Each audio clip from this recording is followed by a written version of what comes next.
Welcome back. Now, coming up, I'll be enjoying some top-class cooking from chefs Galton Blackiston and James Tanner. And the Yorkshire forager, Alicia Vasey, will be back and dropping by the house very shortly.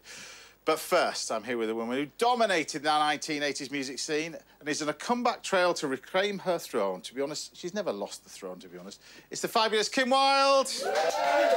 Welcome back, welcome back, welcome back. Oh, I'm so hungry. Well, the first time you came, I don't think this was built, really. No, this is beautiful. I would say we built it for you because as well as your love of music, gardening is something that you're hugely passionate about. Yeah, a garden room, eating outdoors. You know, I have a garden room, somewhere to eat outdoors. I'm out there all the time, breakfast, lunch, dinner. It's just a lovely idea. It looks, you've done a beautiful job, An award-winning gardener, I have to say. Wow. Oh, well, yeah. Oh, yeah. Oh, yeah, that happens. So we're gonna start off. I thought I'd do this. It's a variant of a dish called a muffalata. Now, muffalata is a combination of meat and cheese and that kind of stuff. They said it was invented in Italy, but it really came to fore in America. And in New Orleans area. And basically it was found that there was a delicatessen owner that used to watch people sit and have their food on their knees, and it was going everywhere, and the meat and the salad and everything else. And he said, why don't we just put it all in a sandwich and layer it all up? That's where it came from. So it's a variant of that, really, because obviously you're a keen gardener. You can use any veg for this, but also you can use any salad. So I'm going to char grill the peppers. We've got some courgettes. I've got some onions. Throw it all on the barbecue. That's all it is. And it's just going to get layered up as we're going to do that. Beautiful. So it's so simple. Exactly. So now I mentioned the fact, comeback trail. You're out on tour again. I am. I start on September 10. Yeah. And to the 27th, and I end up at the Palladium. There's 8 of us on stage. I've got 2 drummers, James, 2 fabulous drummers. Yeah. My brother's on stage with me, my niece Scarlett doing the backing vocals. I've been touring with this band for many years. We'll be doing all the greatest hits, and we'll be throwing in a few surprises. We've got some lovely, 1 or 2 really nice surprises for the Palladium show, I've got to say. And yeah, it'll just be costumes. I'm taking it because if you compare it now to what the 80s is, it's very different now, I suppose. I don't suppose you get to tour much back in the 80s because it was kind of, you were in this whirlwind, weren't you? I mean, when you're reading about your career, I mean, there's only, what was it, 2, there's 5 women that have ever had #1s in America from the UK. Yeah. You're still one of them. 30 million records sold. Yeah, nice. 17 top 40 singles. Well done. Yeah, well, it's you know, it's really not somebody well. telling me in my ear. And all this, and you're cooking a muffalata at the same time. If there was a mastermind thing, I would be called obsessed, to be honest on you. I think that's what it'd be. What a multitasker you are. Exactly. Well, but so tell us about the difference between. Obviously, there's a huge difference in the music industry between the 80s and now. There is. But I suppose that being live on stage, that buzz of live on stage, must be really special for you. Do you know, it's just incredible standing on stage and feeling the energy from a lot of people who really want to be there, singing along to your songs. I think especially now, post-pandemic, post-lockdowns, that whole live music scene, the music scene now is so vibrant.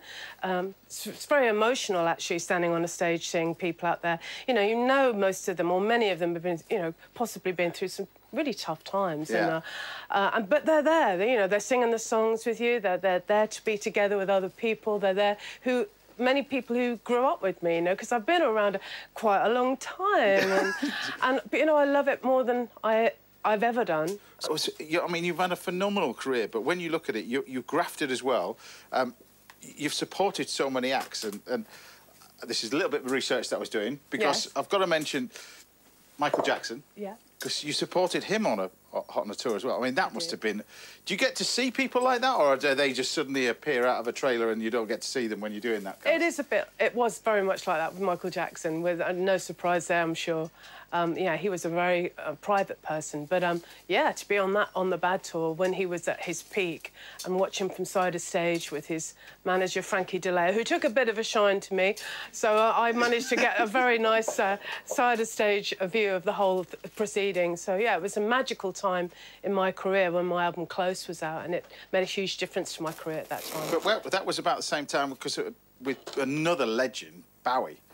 Yeah, and then that must have been amazing. Yeah, because shortly after that, maybe because I'd done that, I got asked to do the David Bowie Greatest Hits Tour, which was the Sound and Vision Tour, and working alongside that master was just incredible. It must have been incredible. Yeah, having been such a huge fan, you know, Hunky Dory was on our record player in the 70s.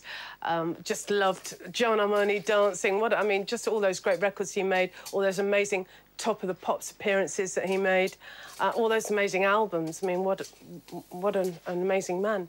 Yeah, and then to be on tour with him, I gave him a Marty Wilde T-shirt at the end of the tour because I didn't know what to give him. I said, what do you give David Bowie? What do you give the man who probably has everything? Yeah. So, but I gave him a Marty Wilde T-shirt, and he liked that.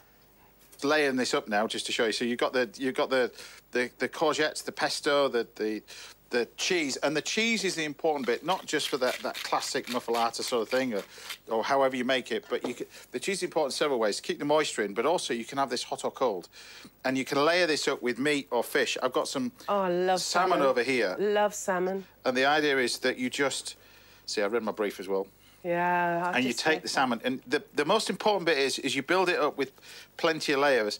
So many times when you're doing this, it becomes too thick. The layers become too thick, and it's not as good. So when you're doing these little layers, every time you do it, and layer these in, and also change the colour every now and then, you've got the peppers, you've got the onions, like that. And when you're putting this in, really press it. Press it down, yeah. It's important that you press it all into the edges, so it starts to layer up as you're doing this. And remember the cheese, you can use a little bit of Stilton. I've got a bit of mozzarella over here, but you can layer this all up. But you mentioned about, you know, your life to date. That must help you with your music, and it really. It must one of those jobs. I used to say it's like cooking. You get better the older you get.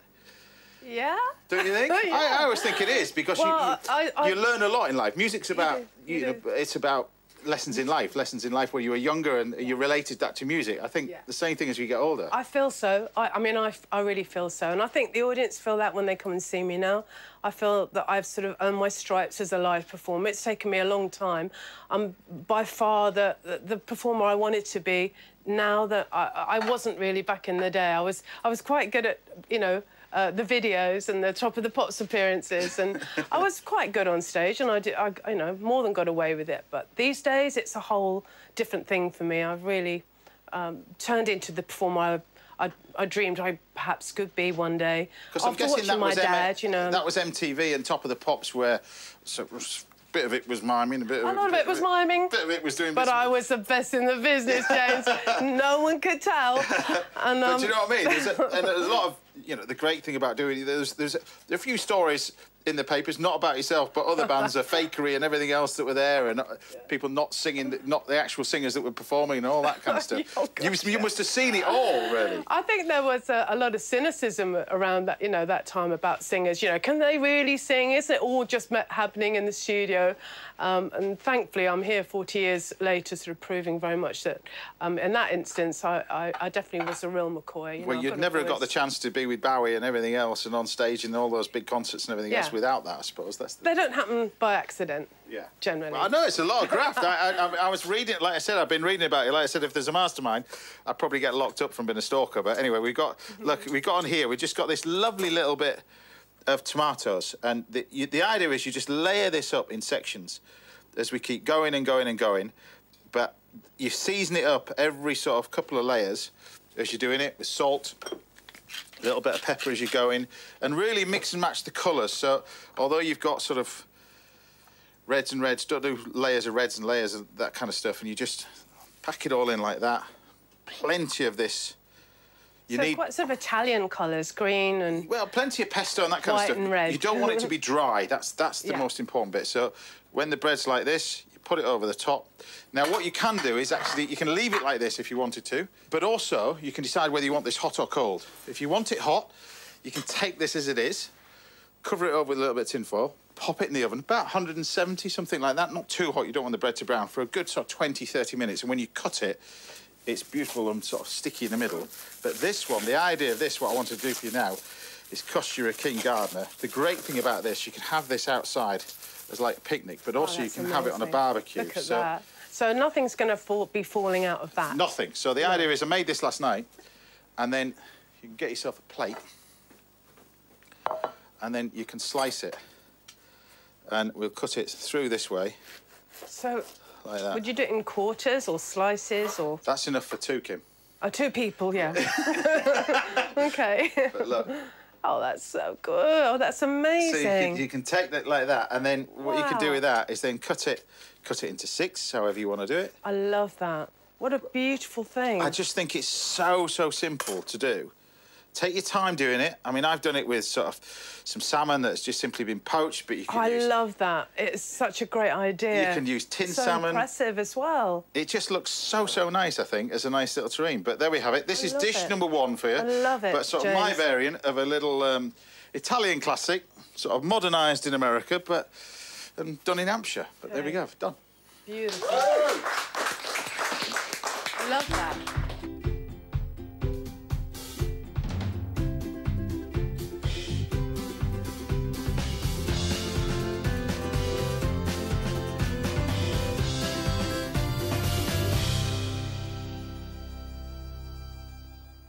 There we go. Bon appetit. Ooh. Dive in.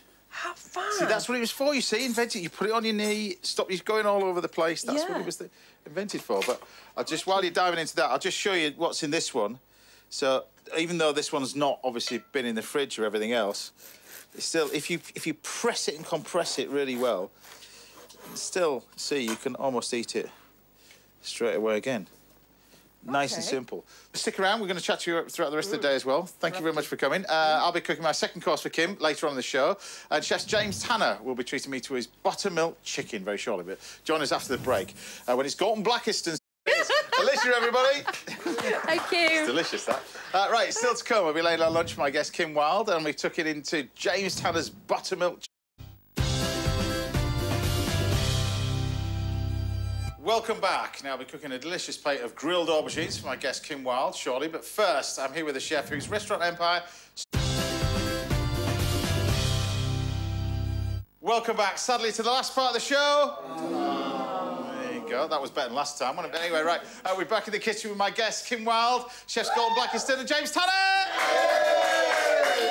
Wonderful to have you back. Stick around all day. So anyway, what we're going to do is this. I love this dish. Aubergine parmesan. Nice. Arrabbiata sauce, really simple. So it's starting off, you're going to give me a hand, actually. I am. The 2 Jameses in the kitchen. It's nice to be cooking together now, Come on, come on, James. Exactly. So we're going to be cooking together, and we're going to do this little arrabbiata sauce. So the first thing, we've got plenty of olive oil. So stick a good glug of olive oil in there. We're going to take the garlic and just crush. That's it. You want a decent amount of olive oil. And then what we're going to do is throw the garlic in like that, and then starting off with a little bit of fresh basil. We're going to put that in there. And then, as this starts to warm up, which won't take very long, we've got some tinned Italian tomatoes. And all we're going to do is just whack this in there. And I'm going to get my assistant, my commis chef, to then keep his eye on that and start stirring that while that cooks. And then meanwhile, I'm going to prepare the aubergines as well. So, Kim, 40 years in the music business. 40 years in the music business. Those people who are just waking up, about to go on the road again. Yeah. But not just in the UK, you're about to travel around Europe. Tell us about the UK bit first. The UK bit starts on the 10th of September. We finish on the 27th. Come and see us. We're just going to have so much fun going through 40 years of my career and singing lots of songs, having lots of... bringing lots of memories back, I guess. Still get the same buzz that you always have? I get the same buzz. I love singing, James. That's the thing. When you love playing guitar, I love singing. I just love it. And my voice has got stronger as I've got older, as my father's has, actually. I mean, he's 83 and he's still singing beautifully. I mean, really beautifully. I love the fact that your dad's still playing as well. It's great, isn't it? Yeah. So we got... He plays Chroma sometimes, where your lovely restaurant is. Yeah. Everybody goes to Chroma sometimes, you know. Of course they do. It's whether they go back is another thing, but anyway. I'm joking. Great crabs in Chroma. Exactly. Look, we've got our sauce ticking away now. That's just going to cook for about sort of 8 to 10 minutes. Just leave it simmering away like that. Meanwhile, with the aubergines, plenty of olive oil again, and we're going to start pan-frying these aubergines. I'm going to season it afterwards as well. So while these aubergines are cooking, shall we remind ourselves a little bit about one of the most successful tracks you've ever done? Have a listen to this.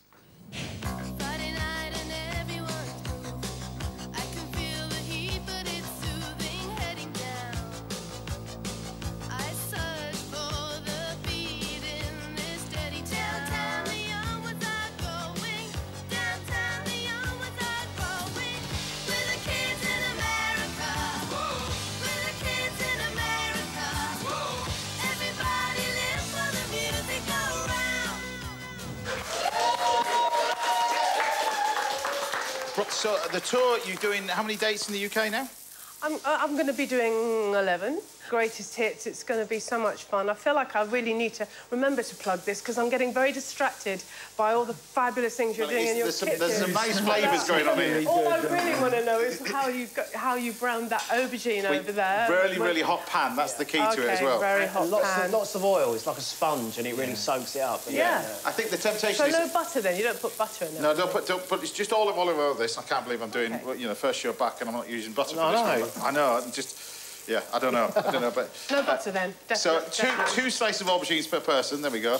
And it's a good idea, like James is doing, to put it out on a tray, because what happens with the aubergines, doesn't it? They soak it up and then they just dunk it out. Yeah, big time. So amazing if you deep fry them as well. If you just take aubergines, cut them up in chunks and deep fry them as they are, take them out a little bit of salt, they just taste amazing. Gorgeous, yeah, Absolutely tempura delicious. type style. Exactly. But you can't get time to cook, can you really? Do you get time to cook?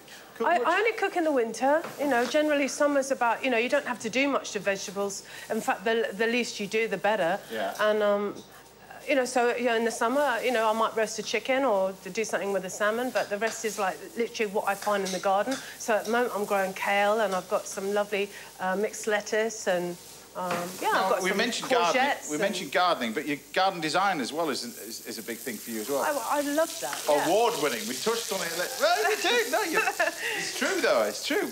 I did. It was an unbelievable thing to be at Chelsea. How do you find that? Because I always find it fascinating with garden design. But how do you picture the end thing? Because when you're growing stuff at home and you plant stuff and it just looks like this little thing, how do you see the end?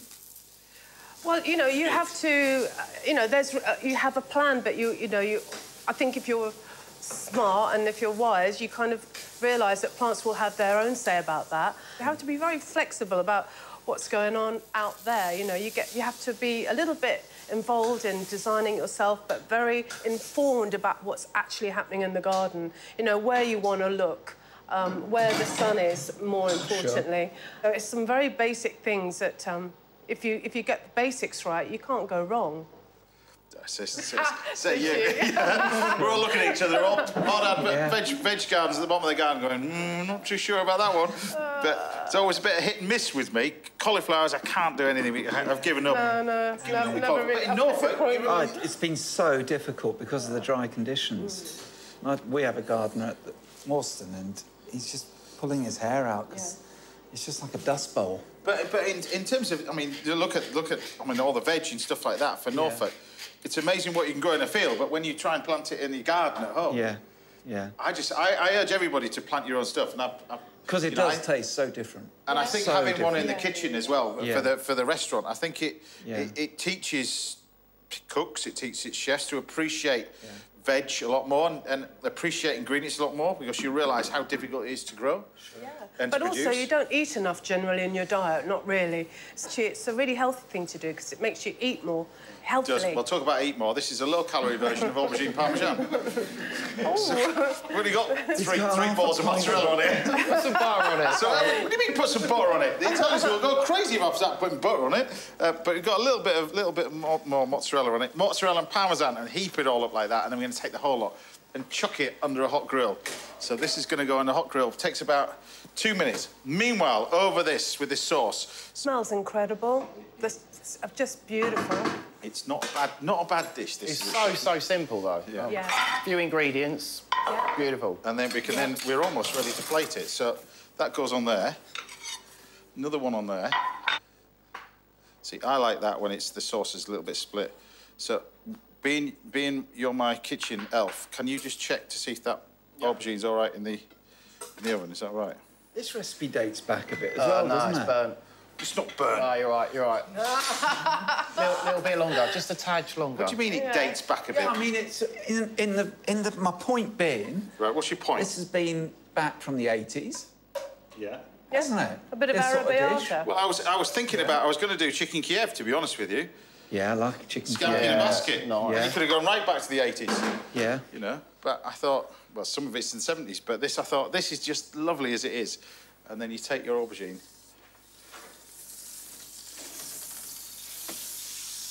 Beautiful. Look at that. Look at that. Gorgeous. I tell you. You take a little bit of that. He doesn't do small portions, does he? Look at him.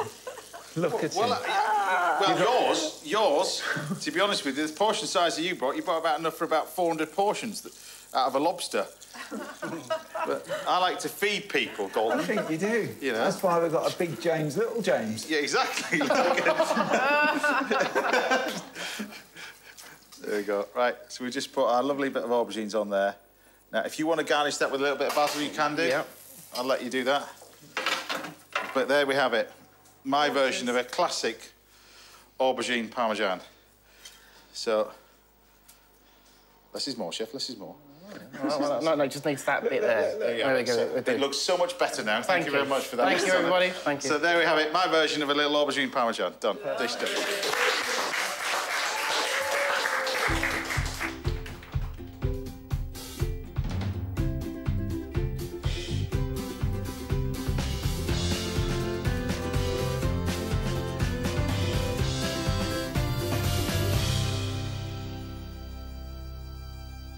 Kim, there we have it.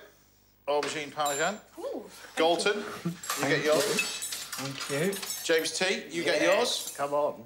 Lovely. I have nothing. You want some? No, I'm fine. It has some of mine. This is quite a large portion, James. Yeah, it's good. Mmm. Nice, isn't it? Yeah. Oh, it's so nice. I just think it's so simple. Yeah. Beautiful. Yeah? Yeah, really nice. It's happy with that? It's good. Oh, yeah, I am. It's all about that seasoning in the sauce, I think, James, yeah. Well, that's it. That's all we've got time for today. A massive thank you to my guests, Wilma Finley, Galton Blackiston, James Tanner, and, of course, my fabulous guest, Kim Wilde. Good luck with the tour. We'll see you back same time next Saturday morning when we're joined by more top chefs, other fabulous guests. Until then, take care, stay safe. Thanks for watching, everybody, and I'll see you at my house next Saturday. Bye for now.